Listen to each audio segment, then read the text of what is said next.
Start. Income Tax Act 43 of 1961, sections 2 within bracket A, 295 stop. Income Tax Rules 1962, Rule 8. Assam Agricultural Income Tax Act 1939, section 50 stop. Assam Agricultural Income Tax Rules 1938.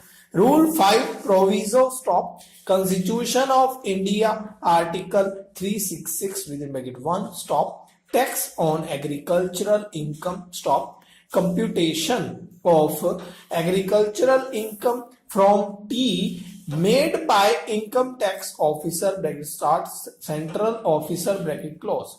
Under Income Tax Act is binding and state officers cannot be recompute agricultural income proviso to Rule 5 of state rules empowering state officers to recompute agricultural income already computed by central officers is ultra-virus state act stop para.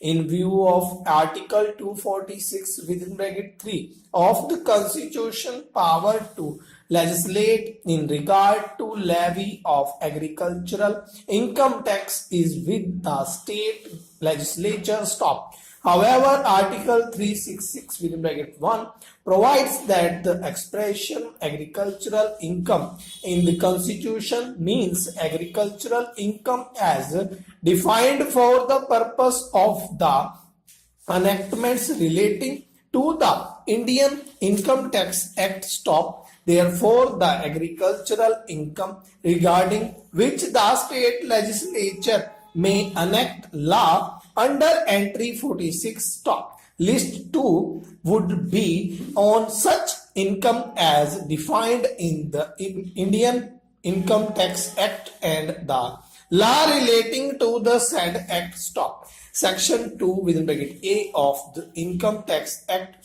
1961 defines agricultural income and so far as the income from cultivation, manufacture and sale of tea is concerned, the same comes within the said definition and Rule 8 of the Income Tax Rules 1962. We start the central rules bracket clause, which provides for computation of income derived from sale of tea grown and manufactured by the sellers in India stock.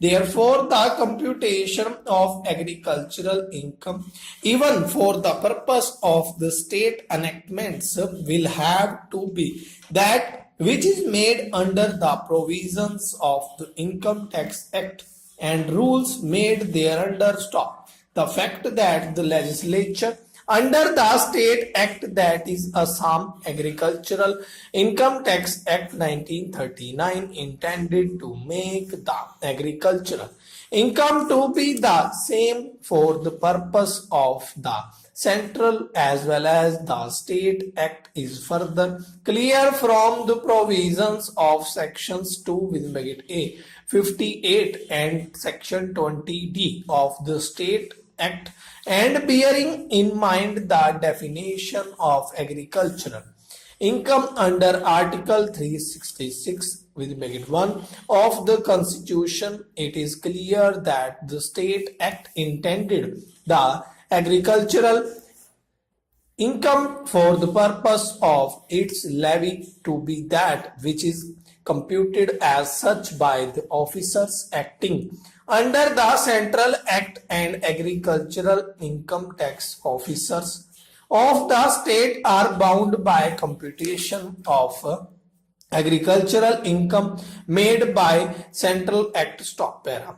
That apart, even under section 50 there is no provision which specifically authorizes the state government to make any such rules in the nature of the proviso to Rule 5 of the state rules, and proviso in specific terms empowers the state officers to recompute the agricultural income from tea different from that which is computed by the central officers under the Central Act stop.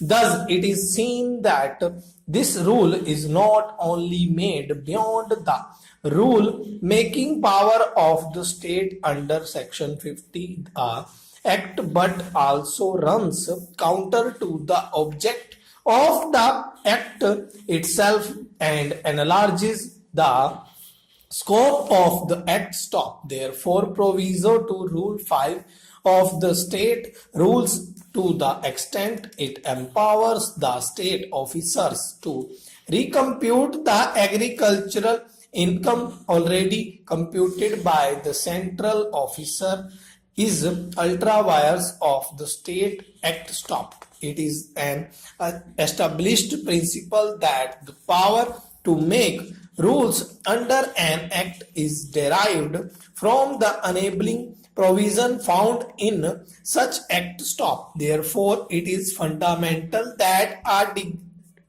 delegate on whom such power is conferred has to act within the limits of the authority conferred by the act, and it cannot enlarge the scope of the act stop.